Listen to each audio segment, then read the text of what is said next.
What if you could become the architect of your life, not just your business?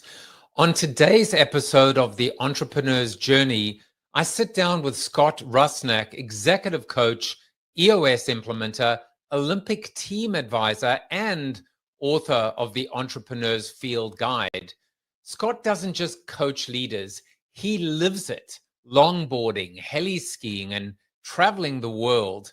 Together, we'll explore how building a well-run business begins with designing a well-lived life. Let's bleeping go. We're the ones who dare to dream. We won't let anyone hold us back. We'll take the road, let's travel by and build our empire piece by piece. We've got our dreams and we've got a plan. We're not afraid to take a stand. We'll face the risks and embrace the fear, cause we know that success is near. There will be times when we'll fall down, but we'll get up and turn it around. We're entrepreneurs, we're not afraid to lose. We'll keep moving forward, we got nothing to prove. So I don't think I'm living my authentic self here because hold on a second, hang on a second. What was that let's bleeping go thing? I think what I wanted to say was let's go. See, I bleeped myself. You didn't expect that, Scott. I got my little bleeper, but will we? I don't know if we'll need it or not. At the end of the day, it's about having fun. And it's actually one of the first things we ever say as a coach, which is have fun. What does it mean, have fun, make money? Well, my first boss taught me. He said, have fun, make money. I changed it to have fun, do good, make money as well. And, life is short. Business is tough. Business is serious. May as well have a little bit of fun as well. So we're going to have fun today. I've got the man, the myth, the legend, Mr. Scott Rusnak. We're going to talk about how you can become the architect of your life. I always like to start off with my why statement, and I think it's important. I think it's important to be able to paraphrase, bring it all together. Why do I get up in the morning? Why do I love what I do? What is my passion, cause, or purpose? I mix that with a quote of mine because I am a narcissist at the end of the day. We're all narcissists. Thanks to Scott, you told me to read a book which taught me about the laws of human nature, that there can be deep narcissists, there can be what's known as functional narcissists and healthy narcissists. Maybe self-care is narcissism. I'm just going to shut up and play a little bit of a compendium that brings in my why statement and also brings in one quote that I like to kick off the episode with. Here it is.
Yeah, I'm quoting myself. If you don't like it, you can go f yourself. All right, no more bleeping. No more bleeping. This is the quote that I have, and by the way, Tyler Sellyhorn is here, and he said, "Let's bleeping go." Watching live on LinkedIn. This is the thought that I had to just preempt Scott coming in. Slow down to speed up, combined with less is more. That is exactly the two voices in my head. They compete with me every day. less is more, but slow down to speed up. One of the things that I've had the privilege of observing with Scott is he thinks fast, he talks even faster, but he is moving slow. And by slow, what I mean is he's relaxed, he's cool, he's calm, he's collected. There is ice moving through his veins. And just like an athlete, you've got to have the ability to just take in all of your surroundings and be able to really process everything going on, slow down everything in order to make that critical jump shot. And so now it's time for me to make the critical jump shot and bring on Mr. Scott Rusnak and a little bit of an intro for him. Scott Rusnak is an executive coach, expert EOS implementer, and board certified coach for the US and British Olympic teams. Over the last 30 years, Rusnak has co-founded and successfully exited multiple businesses. During each phase of his journey, Rusnak understood that a well-run business requires a well-designed life. If you're not fully in sync with those you love, you'll never get what you want for your business and, more importantly, your life. Living life to the fullest is part of Rusnak's DNA. He's the proud father of 26 and 28-year-old sons, as opposed to 26 28-year-old sons. He runs a robust coaching practice and travels the globe with his wife of 33 years, pursuing a common goal of visiting 100 countries. Rusnak is also the author of award-winning book, The Entrepreneur's Field Guide. Let's bring him on the show, Mr. Scott Rusnak. Welcome. Thanks, Joseph. How are you, my friend? Sort of digging the intro music, actually. Yeah, isn't it cool? I can put it on a little bit. I got lots of them. So, how many countries you been to? 68. I've been to 51. We should compare. We should. Have you been to Venezuela? I was very close to going to Venezuela on a fishing trip. I decided not to for particular reasons. Yeah, they apparently have there's a special one-way ticket to Venezuela option at the moment. So don't go there. Don't go there. Most country you love. What's the country you love the most? Ooh, I got to be careful. A lot of people ask me this question, like, where should I travel to? What should we do? And it comes down to who am I with? One trip that really sinks in with me was a trip we did with our family right after COVID to Japan. We went to Tokyo and then Hakaba. We went skiing. So as far as a family trip, that one was off the charts and something I never thought I'd be able to do in my life. So that was pretty cool. Well, when you said Hakaba, I just thought of Gesundheit. But what about the worst country?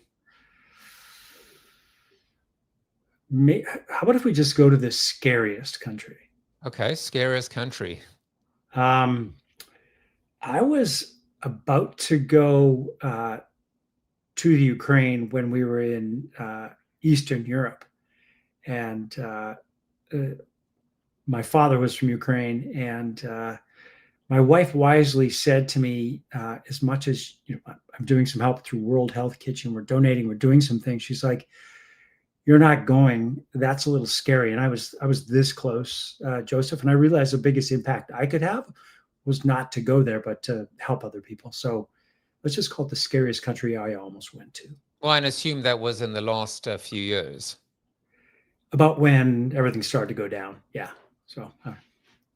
Well, it's interesting, by the way, when you talk, because essentially what you say is who you with.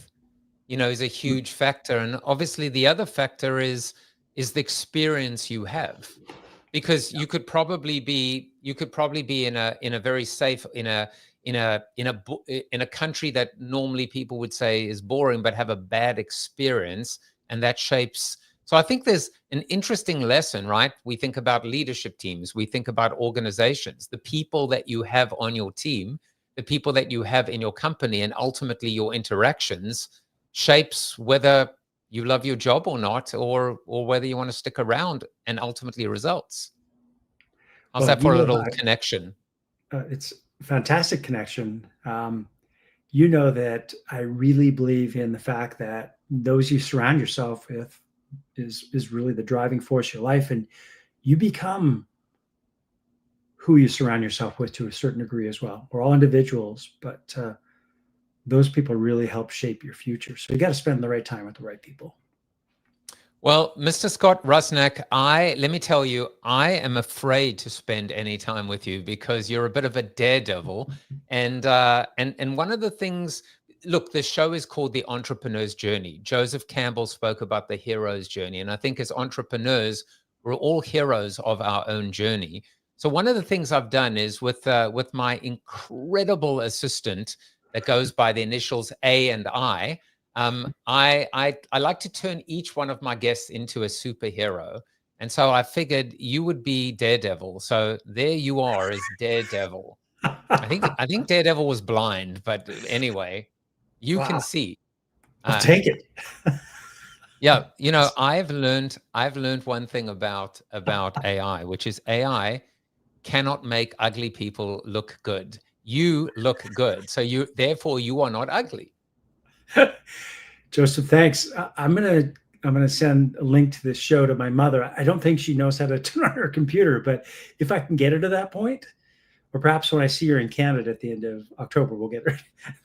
Okay, humbly No, I'm confident. telling you, when I use my photo, I have to say, and please make me look like a model or supermodel because I don't know what I look like. But anyway, enough about me. Let's talk about you. Let's talk about why you are the daredevil. So we sent our reporters into the field to find out exactly, what Scott is like when he's not in the session room, and we found out, in fact, that you are something called a heli skier, which makes me think of hell and skiing. So we actually have a photo of you on the slopes. There you are. Can you believe we were able to capture this? What the hell is heli skiing? That might have been in the Gothics in Revelstoke in British Columbia. Heli skiing is just when you're at the base and the helicopter picks you up.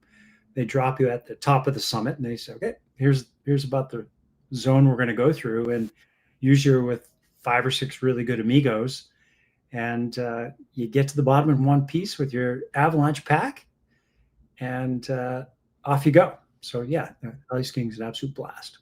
And then, of course, when you're not on the slopes and there's no snow, you are longboarding as well. So this is yet another.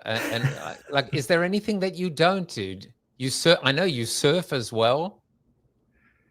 I love to surf. I love Solana Beach. There's another longboard wave, and it's right to left break.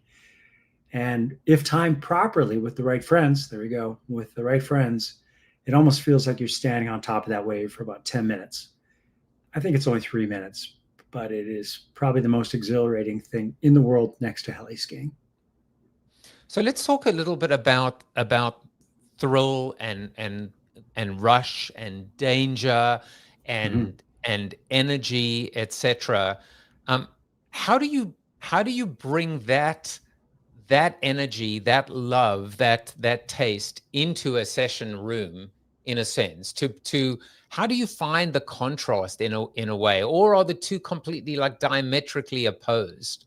Which is, there is almost like Clark Kent, and then there is a super Scott or super Rusnak. Are they two different people, alter egos, or in fact, connected at the waist? It's the same person. And here's the funny thing is, being a business coach or an EOS implementer or executive coach, it can't be that middle school experience. And hopefully I didn't just lose you. I guess it's all me on the screen. No, I'm here. But you can't, in the session room, you can't be that kid who you really are. Everyone inside is really an 8 or 9-year-old kid. And I'm soon to be 60. And I have to honor that. Now, I can't behave the same way as I did in 2nd and 3rd grade, but it's still within me. In fact, there's these personality profiling tools out there, and one is called Culture Index. And the very first time I took it, the Culture Index person was like, you're a daredevil.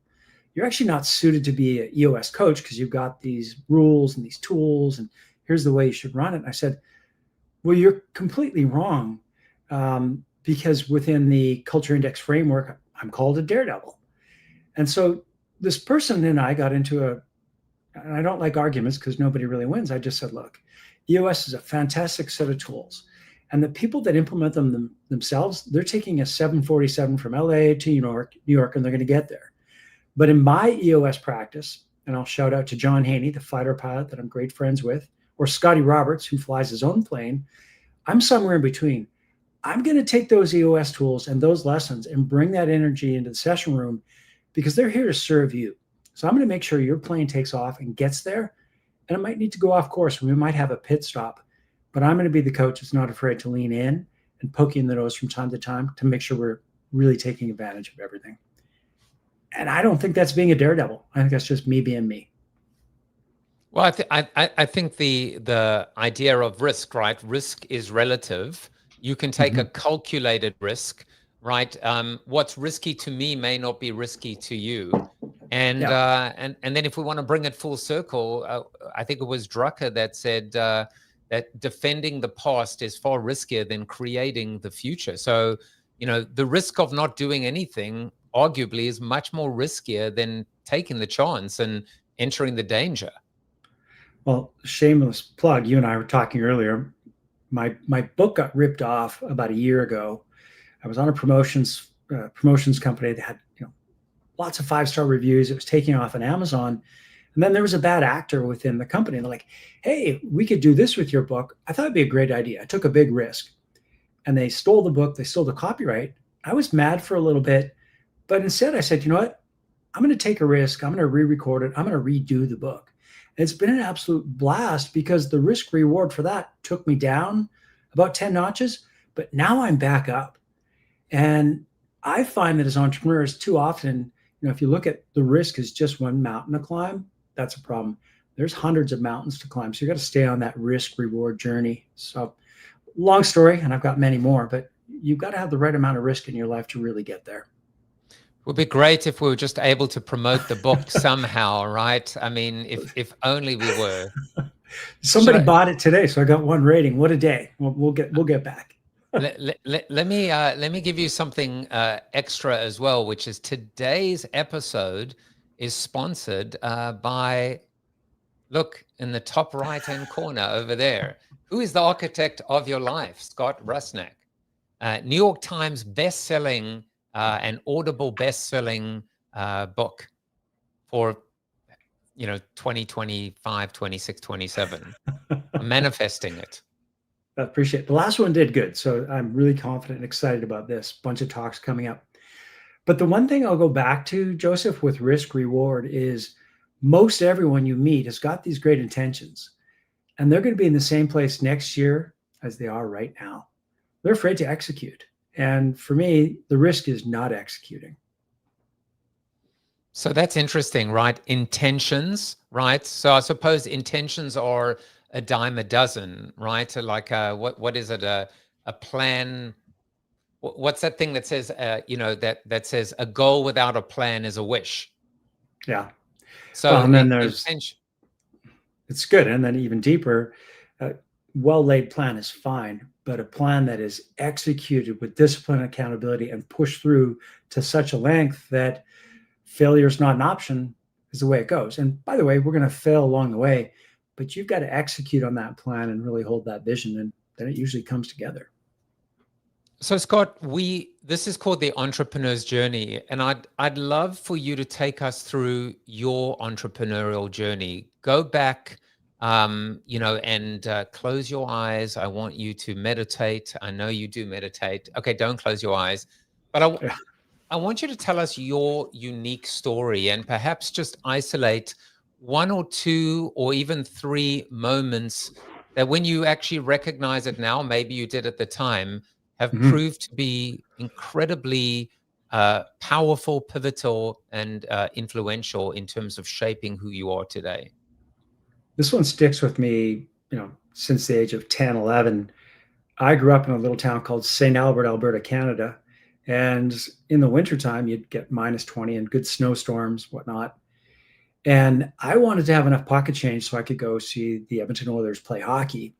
And that wasn't in the cards for our family. But the local newspaper, the Edmonton Journal, back in the day when you delivered papers, they said, look, if you can double the size of your paper route, you'll get tickets to upcoming hockey games. And so for me, I went and I banged on every door in cold weather and lots of hot chocolate and whatnot. I was able to double it. And then I realized that on the road to doubling it, if I had the neighborhood kids who would often help me deliver papers, help me grow it even more, I could get more hockey tickets. So within a year, I quadrupled the size of my paper route by banging on doors and just being polite with people. And it really made me realize that I had the confidence that I could put myself out there. But then it goes to this next term, and we'll talk about other things I've done in my entrepreneur journey. Who, not how. You've got to have other people help you along the journey. And so I realized I could be the vision, but I need some other people to help me get there. So that was sort of step one. All right. So we're going to unpack that just a little bit. Sure. There was hunger, and there was determination, and there was, and there was this grit and resilience, but really this focus, this determination to succeed. But in order to get the hunger, or to have the hunger, you had to do without. It wasn't gifted the silver spoon in your mouth. You weren't just gifted those hockey tickets, in the box, in the owner's box. You wanted it badly, and it literally shaped who you are today. And through necessity is the mother of invention. You became an entrepreneur by scaling and ultimately building a team. Yeah. What a gift. Lucky, right? And my parents just didn't give us things. They made us work for it, which is great. So the next one, I don't know how many stories you want, Joseph, but well, I want to pause you for a second, because you said something, and then I'm like, I'm not going to let you go with that one. You said lucky. Sure. Really, was it luck? Do you think it was just dumb luck, or beginner's luck, or etc.? Or perhaps there's so much more to unpack there, right? Which is the ability. How many people would have said, to hell with the tickets, I'll watch it on TV? Yeah, that wasn't me, which you know me well enough. I think if you work your butt off, you know what that vision is, the universe will conspire and luck will come your way. And I'll tell you, I have a lot of people from my past life that are like, that guy just got lucky, right place at the right time. Well, they weren't the ones that moved their family to a new country with barely enough money to pay rent. They weren't the ones that decided that they wanted to start a new sector, some different business areas, or just much like you, or to put it all out there and to coach others. So we got to stick our neck out. And who cares what other people think? If you're living with your core values and you're being a good human being, it's probably going to work out. All right. Tell me more stories. I love these. Well, the next one was I really wanted to become either a professional hockey player or a professional cyclist. And I was a pretty possessed kid, a lot of energy. But reality is, a cyclist that's in the Tour de France or at the Olympics weighs probably about 75 pounds less, and they're a lot shorter and smaller than a professional hockey player. But in my mind, I thought I could do both. And this is a really valuable lesson because I went to nationals. I was lucky enough to go to worlds, but I never became a professional cyclist. And I'm okay with that now. Now, let's back that up with I pushed myself as hard as humanly possible to become a professional hockey player during the same seasons. And the amount of skin that's still left on the road or teeth left on the hockey rink, it's unbelievable. But it took some brutal wake-up calls for me to realize you can't be everything to yourself. And you can't be everything to everyone else. You can't be a pro cyclist and a pro hockey player at the same time. And it wasn't until my mid-20s early 20s, where I just focused on cycling that, wow, everything took off.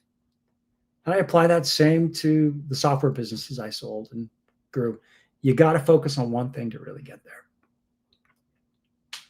So focus, prioritization, these are not foreign words or strange words to us as coaches, but also this ability to make trade-offs, opportunity costs, right? If you try and be all things to all people, you end up being nothing to nobody. When you look back, do you believe that everything has happened to you? What is that? It's probably Jim Rohn or someone like that, which is these are not the things that happen to you. These are the things that happen for you. I believe that. Um, you know, Joseph, the other part is when you're putting it out there, you need a mentor, a coach, an advisor. You need someone to help you along the way. And I'll just go back to the cycling story and then we'll move on. Um, it's when I was at my darkest moment as a cyclist, when I thought I was going to win, that a highly esteemed coach grabbed me by the seat of my pants and said, "You're just riding your bike to ride your bike. What if we built a plan so that every time you went in a race, it was suited to your abilities and we worked on those weaknesses so they became strengths. And we worked on your strengths so that they would become 100 times multiplier." And this coach got me pointed in the direction that I was able to do things that I never thought were humanly possible. And even today, I look back and I just kind of laugh that we worked so hard in training that when the real moment showed up, much like in business, when the real moment shows up, it feels like it's supposed to happen that way. You're supposed to just win. Please look out for Scott's new book, available wherever books are sold, called "You're Riding Your Bike to Ride Your Bike." I love this idea, kind of like there's something there, I'm telling you. Or maybe we just say you're just riding your bike. To me, this is about people that are dialing it in. These are people Well, going through the motions, ghosting through life, that they're just rinse and repeat, as opposed to getting on that bike and transforming that moment, that experience, that race into something that is life changing. What do you think so about Joseph, that? uh, I like it. My coach, Coach Des, was amazing. And he said, "Scott, from this day forward," and I remember it, "every decision you need to make from this day forward, you need to ask yourself, will it make the bike go faster?" And this is an implementation intention that I didn't know existed, but he told me what it was. And to this day, many authors use that same term: make the boat go faster, the business go faster.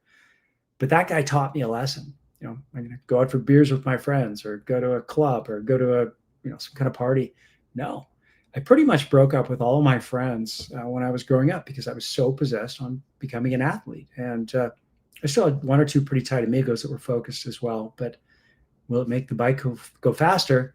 And then let's move that into business. As an entrepreneur, are you making the decisions that will make your business more efficient and really getting what you want? Because a lot of times we're not making those decisions and we're not executing. And I'll stop on that one because I got lots of thoughts there. Yeah, and I have a thought too, which is we ask the question as coaches, which is everything you do, every decision moving you closer to what we would call that 10-year target? And I think of it differently now, just based on this conversation. Will it make the bike go faster? At the Yeah. end of the day, and I'll give you something as well. I'll see your insight and I'll raise you this little nugget. This is a favorite one of mine. What is the opposite of traction? Hallucination? So all answers are correct, by the way, but I heard this. I I heard this Sweating on a there. yeah, I heard this on a podcast and wasn't even talking about what we do. And they said the opposite of traction is distraction. Oh, there you go. Right? And if you think of a tractor beam, or the idea of traction is everything that pulls you closer to the bike going faster or to that 10-year target. Distraction is everything that pulls you away, that dilutes, that moves you further away. I think I should be interviewing you. And here's the one thing I found out about you, Joseph, and you didn't know I was Don't you going to dare turn. coach me. Yeah, I won't. But here's the one thing that I found out about you is Is that I that talk too much. no, no, you don't. You're on point. But there's a client out there that needs your exact recipe.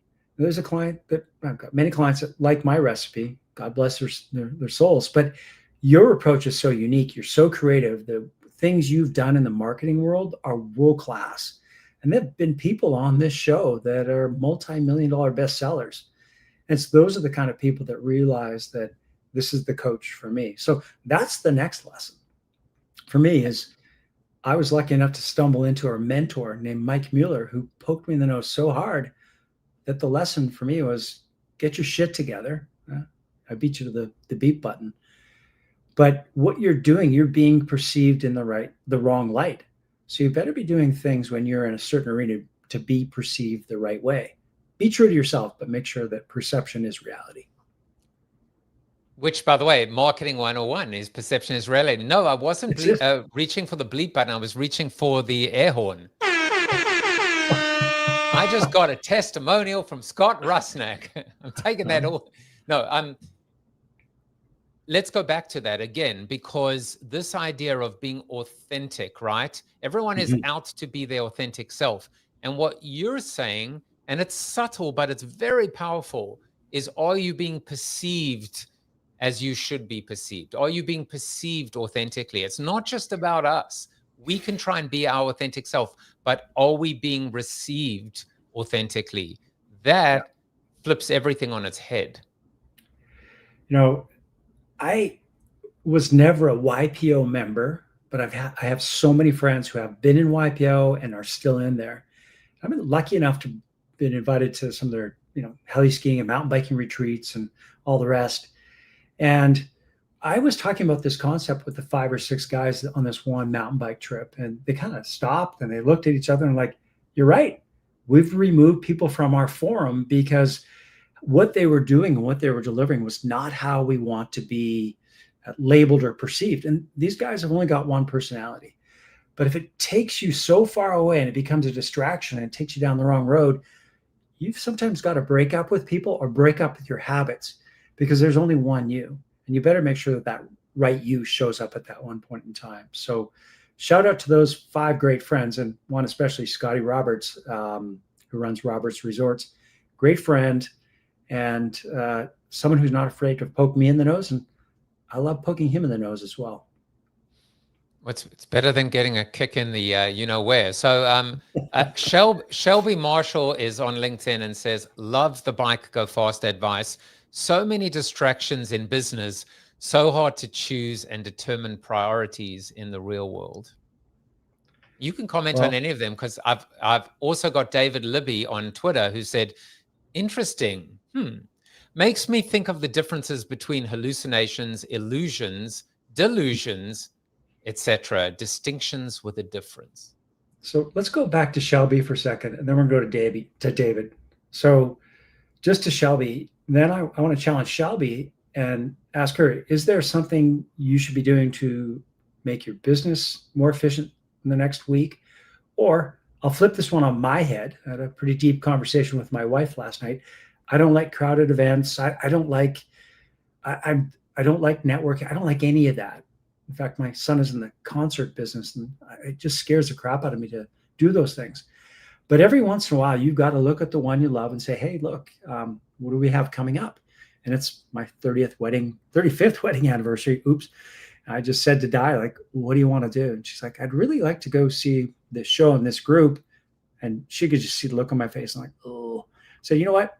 That sounds great. It's something you love to do. And I think it'll make our relationship stronger and better. So sometimes for the greater good, you've got to do things that don't serve you to make sure that that relationship, with your loved ones, and then things in your business, you've got to make sure you're doing things in your business so that you're guiding that forward as well. So maybe that goes to David, the illusion, and the traction. Make sure it's not always self-serving. You've got other people that are following you. And it's hard, because there is an art to being an entrepreneur, because I've been quite influenced by Steve Jobs when he talks about essentially this idea of being in your cone of delusion, or your what does he call it again? Why am I like blanking?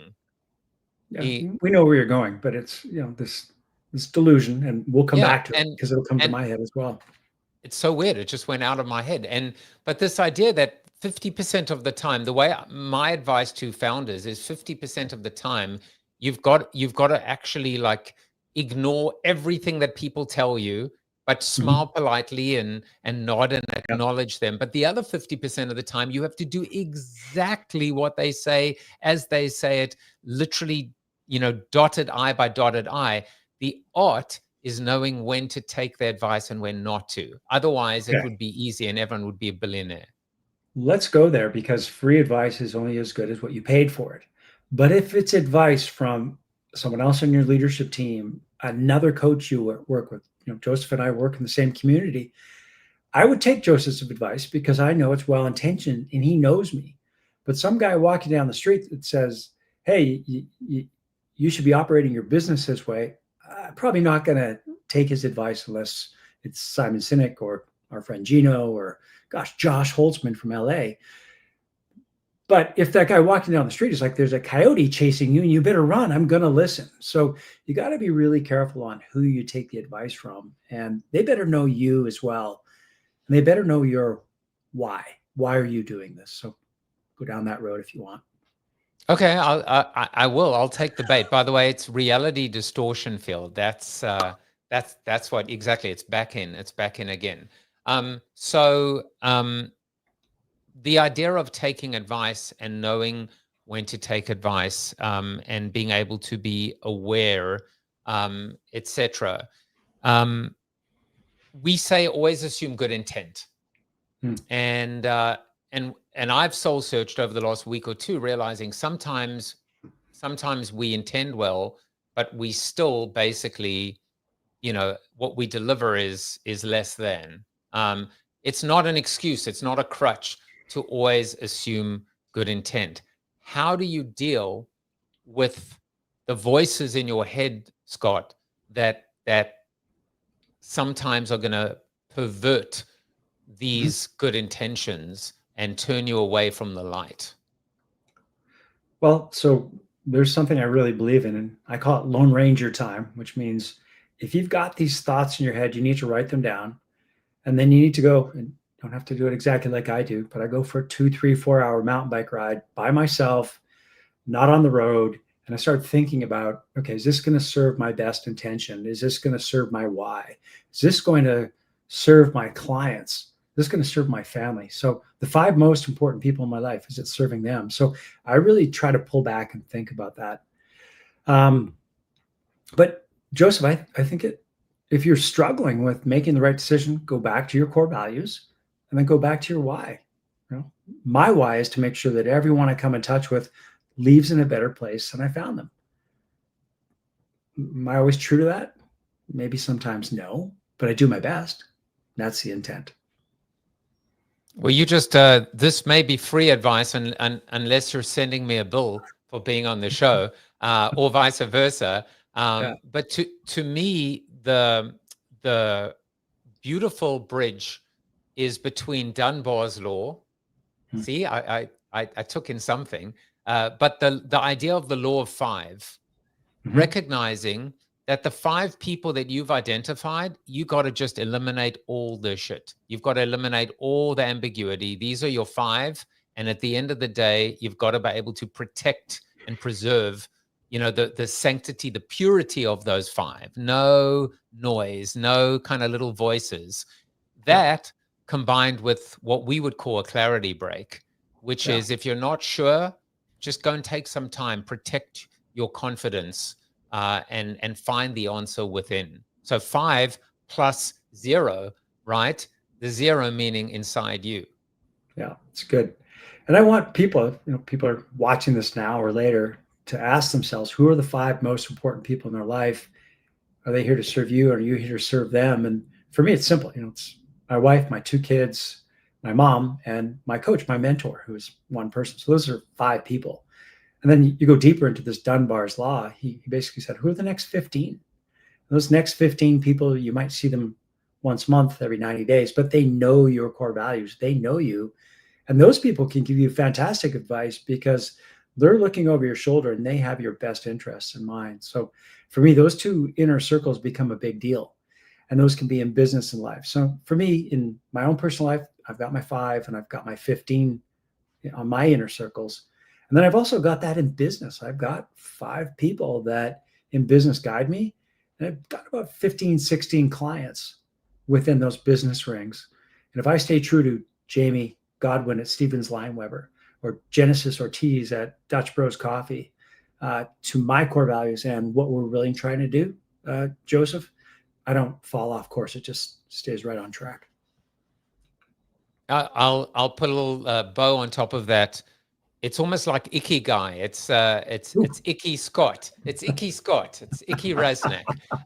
But Icky this snack. idea of these are your circles. I know. I'll say another thing. I did that the other day too. But there are these different circles, right? There's personal, there's professional, there's probably people have church or Mhm. a synagogue or whatever the case, or maybe it's just an affinity group, cycling, heli skiing, etc. I love the fact that you can have your different 5 and different 15, but what really unites them is core values. Yeah. And you've said it a bunch of times, and I want to make sure that people watching understand they know your core values.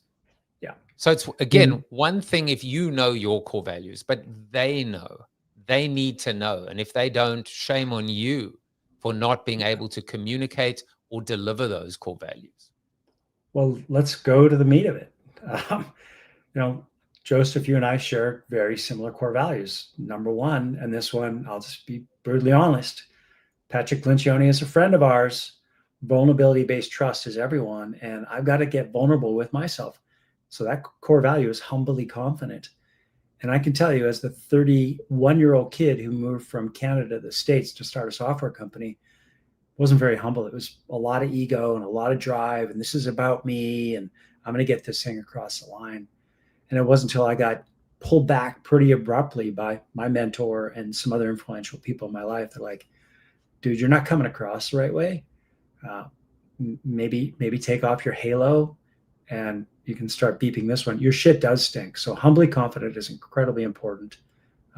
Nobody wants to hang out with an egotistical jerk. Yeah, I mean, and we one of the things we teach is something called the Johari window, which Yeah. is we have blind spots. Yeah. It's amazing, Scott, how many times we keep coming back to, the essence. What's that? Is it Ralph Waldo Emerson, or I get like Emerson, Scott, Amundsen, Shackleton, Ralph Waldo Emerson, who said the single biggest myth about communication is the illusion that it has taken place. It's just coming in again and again. Relationships, right? Two people, 2 lines of communication. Are you actually missing each other, or are you meeting in the middle? So I'm going to go there with you, Joseph. I had a client about 6 months ago, and they had a little bit of a blow up with one leadership team member, and the other one was concerned about the firm, and the other one wanted to go in this direction. And I just said to them, look, this is a hard stop for me.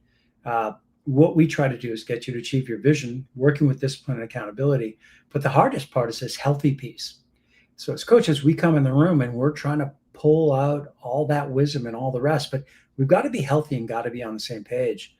And if you are not healthy, open, and honest in your business, if you're not pulling that out and seeing the true vulnerability, you're not getting anywhere. You're just getting results, and that's a facade in my mind.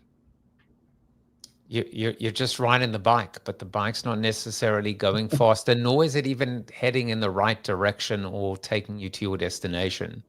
Yeah. So let's talk about the book. Let's talk about who is the architect of your life, and tell us about it. And then, Scott, tell me, who is the architect of your life? Me. Here's an interesting thing, is that when I started to realize, now there's 2 people that bought it today? What a day. Nonetheless, when I started to realize that I've got to be in control of my own life and I've got to set my own game plan with my cycling coach, that just made it easier when, Schoologic was growing and Golf Now was going. And, this was before Zoom and Skype. I guess Skype's no longer, but, GoToMeeting, whatever it was. I had to be on the airplane once a week, every Tuesday to Thursday, trying to close business and grow my business.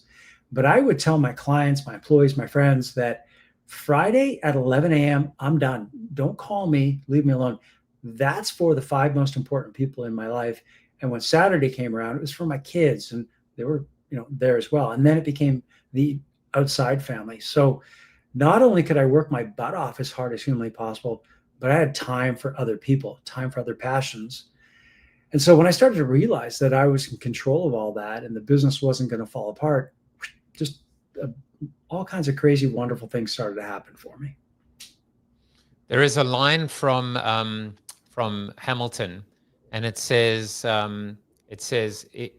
if you, it's like if you won't stand for anything, well, it basically says, if you don't stand for anything, you will fall for everything. Or who will you fall Mm. for? And the answer is everyone. And I think what you've done is you've set up borders, boundaries, guidelines, guardrails, but they really are not for everyone else. They're for yourself. It's your own self-discipline. It's one thing to tell a client, you can call me, but I'm not going to answer the phone. But it's really not for them. It's for you. Mhm. Well, set the boundaries, but also have days where it's like, look, I've got these days in my calendar. Joseph, you saw mine the other week. It's like, I've got these white spots in my 12-month rolling calendar. And I'd be happy to share that graphic with you later so you put it out there. But I've got these days that are pure nothing. And sure, there'll be a mountain bike ride, a walk with my wife and our dog. But today, before we jumped on this podcast, I had someone call me from a client of mine, and I really love working with this guy. He's like, Scott, we've got a problem. We've got to change the session date. Here's what's happening. And I was a little overcommitted another day. And I said, you know what? Let's look at these 3 days. Which one's best for you? I knew they had good intentions. They were aligned with what I was doing and what they're doing. And I made the changes. So sometimes you've got to deviate a little bit. You've got to create those gaps so that you can fit the right people in at the right time. So I want to, who is the architect of your life? The answer is you are the architect of your life. Is everyone the architect of their own life, as opposed to God, as opposed to their spouse, as opposed to Gino, or deferring it to a third person or party? We should be, but I'll bet that 95, 98% of the people are not the architect of their own life. It's their mother-in-law, their dog, their kids, their wife, their employees. They're chasing paycheck. So the media could be the architect of their life. So I'll say 95 to 98% of the people on this earth are just not in control. I asked the question, and I was like, this is such a this is such a layup. This is such a kind of a softball. And then as you answered, I was like, holy crap, it's true that obviously this is so simple, right? This is as simple as put the left foot in front of the right foot. This is so basic. And yet, imagine that 95%, or even if it's 1%, Scott, it's 1% too many to literally defer your life to someone or something else. Yeah. It's tragic. It's a tragedy.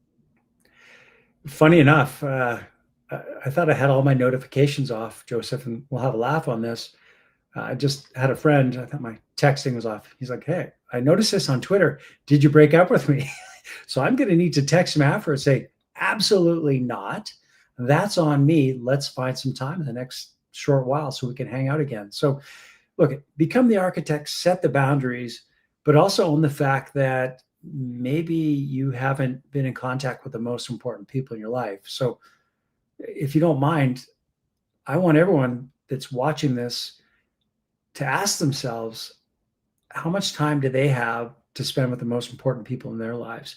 Is it a mother, a friend, college roommate, someone who they haven't talked to in the last year or two who have been incredibly impactful in their life? Reach out to them. Have a conversation. How are you doing? That stuff really will propel you forward, and it'll probably ground you a little bit as well. The other day, I managed to get my hands on this this image of this. By the way, when you said we share the same core values, I was going to say incredible good looks. What else do we share in common? I mean, it's like staring in a mirror, right? But I got my hands on this, which I found to be very profound, very, very profound. And thank God I wasn't put on the spot at the time to answer this question. And I have no idea who the person is in the actual photo, but oh my gosh. It's called the inevitable meeting, when the person you could have been meets the person you are becoming. Is it going to be a cause for celebration, or I don't even know or heresy, or but there is this, tell us more about this. This is crazy. That's really funny. Well, there's two things I'm going to tell you about. First of all, you can tell I'm colorblind, so I think I'm wearing the same shirt there as I am here. I've got 12 of them, so we'll take that from Steve Jobs. But for me, the inevitable meeting is you waking up tomorrow or in a year from now, and you're looking at yourself going, I haven't improved, I haven't changed. I'm too afraid to take that risk to really get what I want. So I don't want anyone waking up in a year, 5, 10 from now, looking back on I shoulda, I woulda, I coulda, I didn't take that step. So yeah, I mean, I thought about it, and immediately someone who's been on my show, Dan Pink, wrote a book called Regrets. And he told one story, I told another story. One story was someone who actually got a tattoo on their chest that said no regrets. And then they regretted getting the tattoo.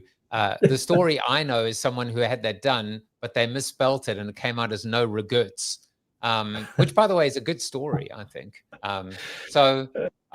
Dan says it's good to have regrets, and you should have regrets, as opposed to people go, I have no regrets. Everything has just worked out the way it was meant to. Scott, do you have regrets? You know, it's funny. When Golf Now was being, let's call it, acquired by smarter people, I stepped out. And that wasn't the final step. But Brett, the guy who started it, amazing guy, amazing visionary, saw the whole thing through. And now when people, my friends, watch a golf tournament on TV or whatnot, they're like, dude, why didn't you do this? Or why didn't you stick around? And oftentimes I'll get this ping in my stomach going, yeah, maybe I should have maybe done that, or I should have dug in deeper. And then automatically I just pull myself back and go, no, if I would have stayed and gone down that path, it would have been corporate, it was NBC Universal and all this other stuff. That would have been horrible for me. And so these many regrets from time to time about that. But if I wouldn't have done that, I wouldn't have been allowed to have the last 20 years as a teacher, coach, advisor, consultant. And, you know, the odd couple less zeros in my bank account, I couldn't be happier about that regret. But I am, you know, I don't watch a lot of golf, but I'm pretty thrilled when I see those ads on TV when there's a golf tournament on. It reminds me to stay true to myself. So there you go. Well, I decided I was going to do one more little bit of AI. And I decided instead of, I wanted to know what Scott Rusnak looked like as the architect, but I went with a villain. I went with a super villain. I wanted like a little bit of a mad, bad, and dangerous to know. And this is awesome. This is a villain called, but by the way, there are also anti-heroes. You know, there's Dexter, the serial killer. It's got a heart of gold. So this is the architect.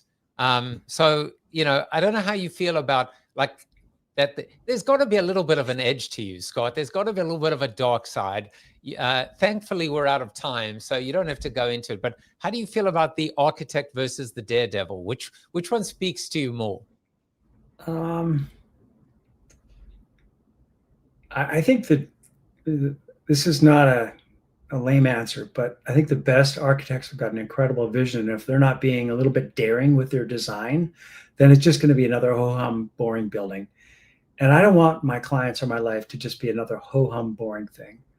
I want to be able to look back when the inevitable meeting happens for me to say, holy shit, I went for it. I was able to surround myself with people like Joseph, some great clients, and 15 amazing friends and 15 amazing clients. And I got everything I wanted out of my life. The guy he just had up was way better looking, and he's keeping his hair. So I appreciate that. So who is the architect of your life is Scott's new book. And look out wherever, is it audio only or paperback, Kindle? True to my form, we priced the book hardcover at $99 because I don't want people buying the hardcover. The Audible is me talking, and the Kindle is 99 cents. The pricing got messed up a little bit with Amazon today, so we're resetting that. So it'll be back down to 99 cents soon. Well, you know, The Prosperous Coach, if you buy that book, it's like $17,455. So beauty, like your beauty, Scott, and value is in the eye of the beholder. we've got about 30 seconds left before you turn into a heli ski. But this is what's called sometimes the liminal space. And in the liminal space, sometimes magic happens. It's when we say to a client, any other questions, like when we're asking them about their business. So I like to kind of end up with just saying one final thought, something I didn't ask you, or just a final thought from your end, Scott, that you want to share, either just with me, because it's just the two of us just hanging out, or anyone else watching. For me, I always ask friends and clients, if you could wave a magic wand and change anything right now, what would that be? And then my next question is, what's stopping you? Beautiful, beautiful. The magic wand. Well, if I could wave a magic wand, I would be there with you right now. We'd be having a nice glass or bottle or three of good wine, and we'd give each other a big hug. And hopefully we'll get a chance to do that soon, but not on the slopes ever, because I am no daredevil. Let's do it at the Spurs Stadium, watching them win the Champions League this year. How does that sound? Come on. Hashtag COYSCOYS. Come on, you, Scott. This has been another episode of the Entrepreneur's Journey. Take care, everyone. Bye-bye. We're the ones who dare to dream. We won't let anyone hold us back. We'll take the road, let's travel by and build our empire piece by piece. We've got our dreams and we've got a plan. We're not afraid to take a stand. We'll face the risks and embrace the fear, cause we know that success is near. There will be times when we'll fall down, but we'll get up and turn it around. We're entrepreneurs, we're not afraid to lose. We'll keep moving forward, we got nothing to prove.